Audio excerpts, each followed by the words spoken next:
Buenas tardes. Vamos a empezar con lo que es nuestro proyecto de relación humana. Contamos con la presencia de Antonio y Ana, papás de Magda, con la mamá Rosario, mamá de Jorge, Víctor, papá de Michelle, y mi mamá Adriana, mamá de Alberto Estrada.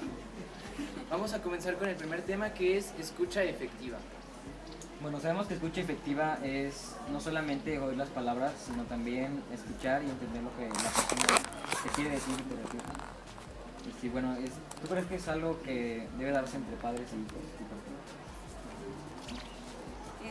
Sí, yo creo que sí.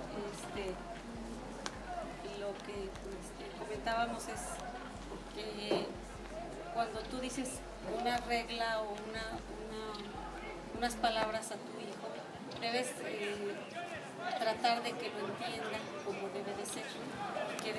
Bueno, escuchar solo palabras sería una buena forma de comunicación efectiva, pues así o no. ¿Y le preguntaste? Escuchar solo palabras es una buena comunicación. Pues yo pienso que no es una buena comunicación, porque nada más estoy escuchando prácticamente, no estoy viendo más allá de la persona que está hablando, sino nada más estoy escuchándola. No me adentro más allá de la conversación, sino nada más es simplemente escuchar, no es una buena comunicación. Bueno, y como conclusión sobre escucha efectiva, ¿cuál es la conclusión que nos podría dar? Padres de hijos adolescentes, porque los muchachos en este momento, en esta edad, tienden a querer conservar algunas cosas más para ellos mismos, pero no por ello están dejando de comunicar ciertos mensajes. Entonces a mí me parece que, como han comentado los papás de Magda y Rosario, tu mamá, me parece que es importante que no nos quedemos únicamente con la palabra que nos dan, por ejemplo, ustedes como hijos, ni nadie en general en la sociedad. Hay ocasiones en que decimos sí y lo que queremos decir es no. Entonces, nuestro lenguaje no verbal, nuestro lenguaje corporal puede transmitir muchas más cosas que involucran muchos sentidos, y que como padres en este caso tendríamos que estar muy alerta de qué nos trata de decir.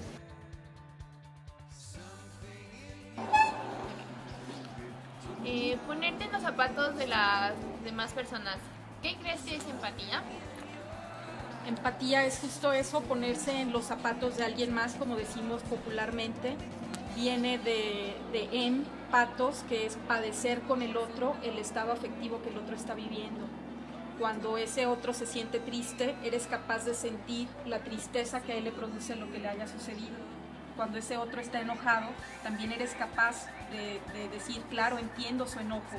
Eso es ponerte en su lugar, en sus zapatos, eso es ser empático con él.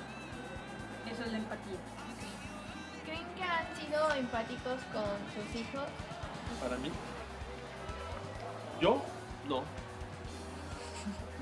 Yo soy una persona que me reservo los sentimientos y me voy más por el lado de pensar lo que es, porque si me voy a poner de tus zapatos, te voy a dar el avión técnicamente, y no lo creo que sea prudente. Hay que ser duros y nada de que pobrecita, aunque sientas feo, ¿no? Ok, concluyendo con este tema, ¿le gustaría compartirnos su conclusión? Bueno, los dos conceptos que se están tocando, para mí como que significativo que tiene es que es muy difícil ponerse en los zapatos de la otra persona, porque somos dos personas muy diferentes, pensamos diferentes, y si somos de sexo diferente, pues obviamente no pensamos igual. El ponernos en los zapatos del otro es compartir y sentir, como decía la mamá de Beto, compartir todo ello, desde emociones, desde enojos, desde pues todo lo que conlleva. Para mí se me haría muy difícil porque dicen que creo que los gemelos son los únicos que sienten lo mismo, y nosotros pues no sentiríamos. El siguiente tema, los teóricos de la personalidad, el más importante, Sigmund Freud. Vamos a empezar con la opinión del papá de Michelle, Víctor. Mi opinión de que Sigmund Freud es el padre del psicoanálisis. Para mi punto de vista, es una persona que era un maniático sexual. todo lo giraba alrededor del sexo o de la sexualidad. A final de cuentas es lo mismo. Ese es mi punto de vista, que ya veo que hay gente que opina contrario. Ok, continuando, la opinión de Adriana. Sí, bueno, de Sigmund Freud yo me podría pasar horas y horas y horas hablando porque es una persona que vivió en una época muy prolífica del conocimiento. Él nace el 6 de mayo de 1856 y muere en los inicios de septiembre de 1939. Es una persona a la que consideramos, como bien decía el padre de Michel, Víctor, lo consideramos el padre del psicoanálisis porque él generó toda una técnica para la atención de pacientes que tenían una sintomatología que hasta ese momento no se podía trabajar de una manera adecuada. Se sabía que tenían padecimientos, por ejemplo, se les dormía un brazo o eran discapacitados, no podían mover las piernas o tenían algún tipo de ceguera. Sin embargo, esos pacientes no tenían ninguna relación con una patología realmente orgánica, sino que la fuente, el origen de estos padecimientos, de estos síntomas, en realidad tenía que ver con el inconsciente, con situaciones totalmente emocionales y afectivas. Entonces esto fue un parteaguas en la historia. Y Sigmund Freud efectivamente fue tildado, fue tachado de pansexualista, es decir, que todo lo veía desde ese enfoque. Pero el pan no es únicamente generar una teoría y hablar de la sexualidad y hacer sentir incómodas a las personas con la sexualidad, sino todo lo contrario, que la gente asuma que la sexualidad es parte de nuestra vida, es parte de nuestro inconsciente y que además se busca que la gente sea un poco más feliz, que entienda todo lo que vivió a lo largo de su vida, que a lo mejor fue algo duro, pero que lo vuelva a sacar en el tiempo presente y le dé un significado que sea mucho menos duro de lo que fue en su momento la experiencia traumática. Para mí podría pasar muchas horas hablando de Freud, pero me parece que es lo esencial. Bueno, así como nos dice la mamá de Beto, pues es lo importante. Ahora, Rosario, ¿nos quisieras dar una conclusión? Pues yo creo que como bien dice Adriana, más que nada, particularmente filial de Freud, sí tengo que reconocer que sus teorías nos han ayudado mucho precisamente para conocernos, para aceptarnos, para las personas que tengan algún problema con su identidad, que yo creo que también eso es importante. El perder la identidad conlleva muchas cosas, entonces, y la identidad pues la podemos reconocer, por así decirlo, aceptando muchas cosas, que entre ellas la gran parte es la sexualidad. Entonces, yo creo que ha aportado mucho y nos ha ayudado a conocernos más como personas y cuáles son las raíces de muchos problemas.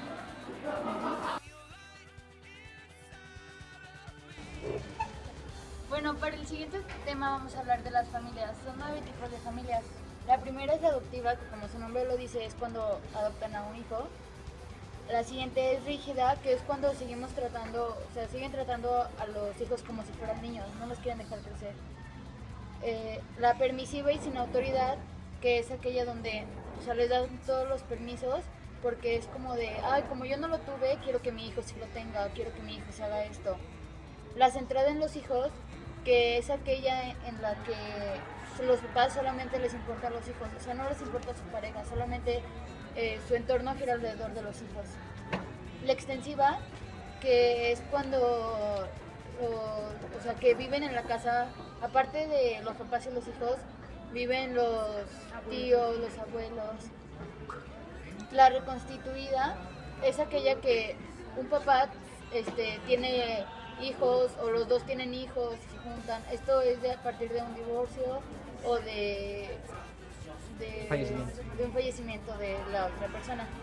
La sobreprotectora es en la que los padres siempre quieren estar, sobreprotegen a los hijos, no permiten que se desarrolle y se autodomina a los hijos, o sea, siempre quieren que estén con ellos. La amalgamada es que todos los integrantes son muy unidos, o sea, todos se quieren vestir igual, todos quieren hacer igual las cosas. Como mueganitos. Ajá, o sea, quieren que todo sea perfecto.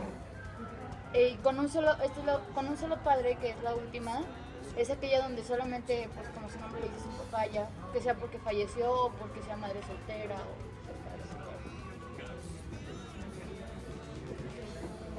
¿En qué tipo de familia creen que entren cada uno de ustedes? De un solo padre. De un solo padre por razones de fallecimiento de la madre. No, ya nos dijeron. Pues yo creo que nosotros encajamos en muchas de ellas. Bueno, a lo mejor lo malo es tener una sola hija y nos centramos en ella prácticamente. Nuestra vida gira alrededor de ella. Tanto mi esposa y yo, si ella quiere comer hoy una cosa aunque yo no quiera, se hace lo que ella quiere.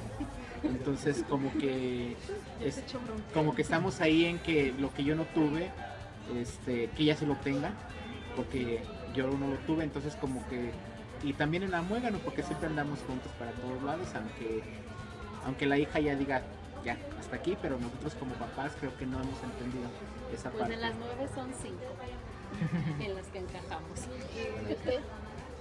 Yo creo que nosotros somos una familia nuclear, mi esposo, Alberto y yo. Entonces no viene un tipo ahí de familia que no sea rígido. Yo creo que nosotros somos una familia nuclear, mi esposo, Alberto y yo. Entonces no viene un tipo ahí de familia que no sea rígido, que sea moderno, a lo mejor no viene ahí, pero me parece que somos un estilo de familia moderno, que trabajamos ambos, que tomamos en cuenta el deseo de Alberto, el del Alberto grande, el mío, las necesidades de todos, y se vuelve a lo mejor un poco fuera de los esquemas, pero creo que así Es la somos. décima. Es la décima. Híjole, pues yo creo que nunca jamás. Tampoco, No, tienes que hacer tu otro tipo. sí, yo creo O sea, que puedes contar como varias. no, es que no, no caemos en ninguna, si acaso un poco en la amalgama, porque somos una familia de 5, que los 5 sí tendemos a hacer muchas cosas, nosotros 5 como familia, más que como mi familia y la familia de mi esposo es muy grande, más que a extendernos, que sí nos gusta extendernos, pero es más el núcleo, o sea, somos nosotros 5. Si acaso un poquito la amalgama, pero de ahí en más creo que es una familia demasiado tradicional. Yo no trabajo, estoy en casa para atender, pues como a mí me educaron, para atender a mi esposo y a mis hijos, pero de alguna forma donde yo todavía conservo mi identidad. Yo soy yo, no soy la mamá de ni la esposa de, soy yo. Entonces, la verdad, no encajamos en ninguna otra.